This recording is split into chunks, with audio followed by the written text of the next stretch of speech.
I think, always in the world, it's not only for Poland, it's for Germany, it's for England and for Amsterdam, Netherlands, it's everywhere. I think all universities have to make a good cross-media marketing to having a big visibility.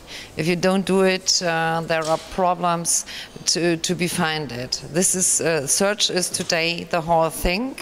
If you people don't get results when you search. You are not seen in this world. So therefore, you need a good performed cross-media marketing. Cross-media marketing is you have to make online marketing like SEO, search engine optimization. You have to connect it, your homepage with all profiles. You have like Twitter, Facebook, LinkedIn, or what else? What universities use? Google Plus. I think today is a very important channel you have to get a better visibility.